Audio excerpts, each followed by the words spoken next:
नमस्कार, बहुत स्वागत है आपका जनवाणी पे। आज बात करेंगे छत्तीसगढ़, राजस्थान और मध्य प्रदेश के साथ तेलंगाना, मिजोरम जो 5 राज्यों में चुनाव होने वाले हैं उस पर। लेकिन जो मुख्य लड़ाई होने वाली है वो लड़ाई तो मध्य प्रदेश, छत्तीसगढ़ और राजस्थान की होने वाली है। क्या भाजपा उसमें कुछ कर पाएगी और क्या कांग्रेस के लिए जीवन दान मिलने वाला है, इसी विषय पे बात करेंगे। आपसे निवेदन है कि इस वीडियो को देखिए, लाइक कीजिए और चैनल को अगर पहली बार आप देख रहे हैं तो कृपया सब्सक्राइब कर लीजिए। बात यह है कि मध्य प्रदेश, राजस्थान और छत्तीसगढ़ जो मुख्य लड़ाई यहाँ पर है कांग्रेस और भाजपा के बीच में, इसमें होगा क्या। सबसे पहले हम बात करते हैं छत्तीसगढ़ की। छत्तीसगढ़ कांग्रेस बढ़त में है, इसलिए नहीं कि वहां पे अभी तक राहुल गांधी गए नहीं है, इसलिए भी क्योंकि 4.5 वर्षों तक नरेंद्र मोदी जो पूरे देश में भ्रमण करने के लिए जाने जाते हैं, जो पूरे देश में एक पब्लिक से कनेक्शन बना के रखते हैं, छत्तीसगढ़ में 4.5 वर्षों तक मोदी जाते नहीं हैं। अब वो जाना शुरू करते हैं। भाजपा का वहां का प्रदेश नेतृत्व जो रमन सिंह के हाथों में था वो एक्टिव कहीं दिखते नहीं है। हालांकि अडानी वाले मामले पे जहां राहुल गांधी नरेंद्र मोदी सरकार को घेरते हैं और मोदी के मित्र अडानी को बताते हैं, छत्तीसगढ़ सरकार जो भूपेश बघेल की सरकार है वो राज्य में काम करने के लिए अडानी को बुलाती भी है, उनसे निवेश भी करवाती है।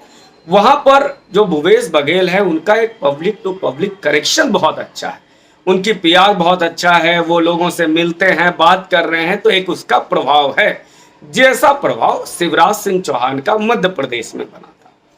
रमन सिंह जो पहले छत्तीसगढ़ के मुख्यमंत्री थे वो पिछले 4.5 वर्षों में ज्यादा एक्टिव दिखते नहीं। भाजपा को यदि रमन सिंह को जिस तरह से आज कह रहे हैं कि सामूहिक नेतृत्व में चुनाव लड़ा जाएगा, मोदी के चेहरे पे चुनाव लड़ा जाएगा, भाजपा को यह चाहिए था कि रमन सिंह के जगह पर कोई विकल्प तैयार करते। यदि वो रमन सिंह पर भी भरोसा नहीं करते हैं, रमन सिंह के यहाँ तो दूसरी बार नेतृत्व तो नहीं देना चाहते, लेकिन भाजपा इसमें असफल रही, जिसका खामियाजा अभी भाजपा को छत्तीसगढ़ में दिख रहा है।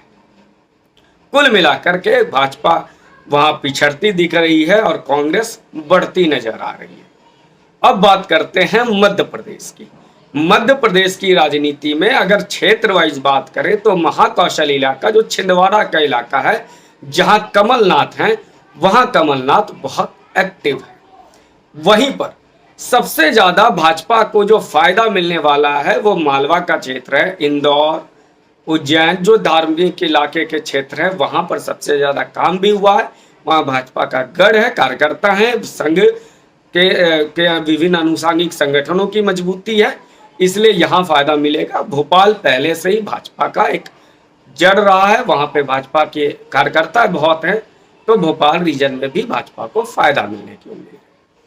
फंस रहा है पेच वो इलाका जहां पर अभी खेला हो रहा है, वो इलाका है ग्वालियर का। ग्वालियर का इलाका, महाराज का इलाका, ज्योतिरादित्य सिंधिया कांग्रेस से टूटकर भाजपा में आए हैं, लेकिन वो जो उनके साथ कांग्रेस के नेता विधायक आए थे भाजपा में, वो हर दूसरा विधायक मंत्री तो बन गया, लेकिन वो भाजपा के कार्यकर्ताओं के साथ वैसा संबंध स्थापित नहीं कर पाया, जिस कारण संघ और भाजपा के लोग उस विधायक, उस मंत्री के लोगों के साथ सामंजस्य नहीं बिठा पाए हैं और एक बड़ा ही नाराजगी है भाजपा के कार्यकर्ताओं में।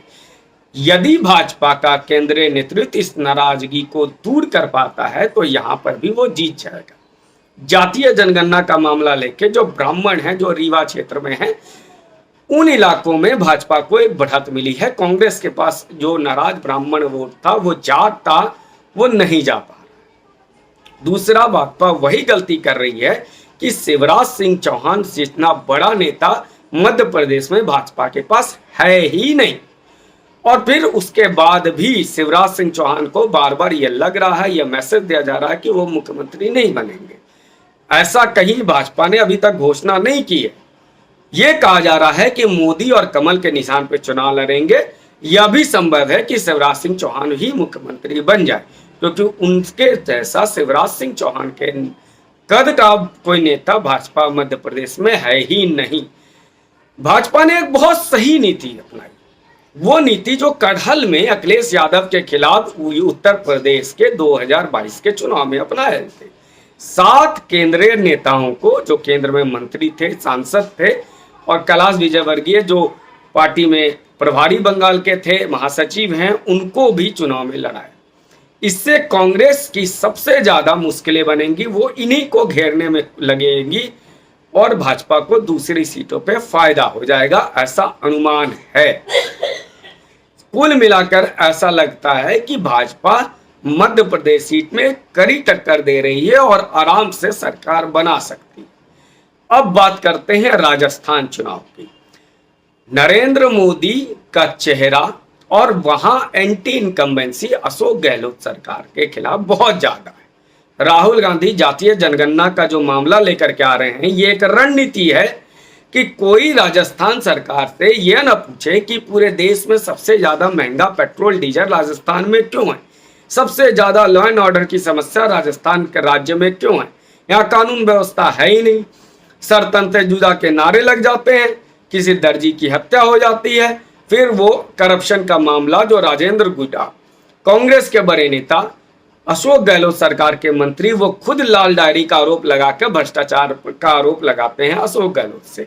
वहीं सचिन पायलट, वो अशोक गहलोत के बीच में पिछले 4.5 वर्षों से लड़ते आ रहे हैं और उस लड़ाई का परिणाम ये है कि जनता के बीच में एक असंतोष इस सरकार का गया है। हालांकि वहां भी भाजपा वही गलती कर रही है कि वसुंधरा राजे के सामने कोई एक बड़ा चेहरा खड़ा नहीं कर पाई है। गजेंद्र सिंह चौहान हो, गजेंद्र सिंह हो या दिया कुमारी हो, जिनको आज प्रोजेक्ट किया जा रहा है, या किरोड़ी लाल मीणा को चुनाव में उतार करके भाजपा एक संकेत तो दे रही है, कांग्रेस को बांधने का प्रयास तो कर रही है, लेकिन भाजपा वसुंधरा राजे के कद का एक नेता वहां खड़ा कर नहीं पाई है और वसुंधरा राजे के खिलाफ कार्यकर्ताओं में भी और जनता में भी एक नाराजगी रहती है। उनपे ये आरोप लगा था, याद होगा 2018 के चुनाव में कहा गया कि वसुंधरा मोदी तुझसे बैर नहीं है, वसुंधरा तेरी खैर नहीं। ये नारे यथार्थ में बदले और राजस्थान चुनाव में वसुंधरा अच्छा काम कर रही थी, लेकिन उनकी व्यक्तिगत जो संवाद जनता से नहीं हो पाया था, इस कारण भाजपा को नुकसान हुआ। इस बार देखना है कि सामूहिक नेतृत्व और मोदी क्या करते हैं। वैसे अशोक गहलोत के खिलाफ बहुत ज्यादा जनता की नाराजगी है, इसको स्वीकार करना पड़ेगा। कुल मिलाकर देखें तो राजस्थान में भाजपा आराम से जीत सकती है, उसको बढ़त है। तो राजस्थान में भाजपा, मध्य प्रदेश में भाजपा और छत्तीसगढ़ में कांग्रेस की जीत पक्की नजर आ रही है। बहरहाल राजनीति में कुछ कहा नहीं जा सकता कि कौन सा मुद्दा कब सामने आ जाए, लेकिन कांग्रेस जातीय जनगणना को अपना हथियार मान रही है, वहीं भाजपा करप्शन को और अपने विकास कार्य और मोदी का चेहरा और मोदी सरकार के कार्यों को अपना हथियार मान रही है। अब देखना यह है कि 3 दिसंबर को असली दिवाली कौन मनाता है। हम हमारे साथ बने रहिएगा, हम आगे भी आपको पल पल की खबरें बताएंगे और साथ ही चुनावों का विश्लेषण, अन्य मुद्दे जो राजनीतिक उठते हैं उसको हम बताने का प्रयास करेंगे। नमस्कार, मेरा नाम है अमित श्रीवास्तव, आप देख रहे थे जनवाणी। इस चैनल को सब्सक्राइब कीजिए, लाइक कीजिए वीडियो और शेयर करके आप अपने मित्रों तक, चाहे वो कांग्रेस के हों या भाजपा के हों, उन तक पहुंचाइए।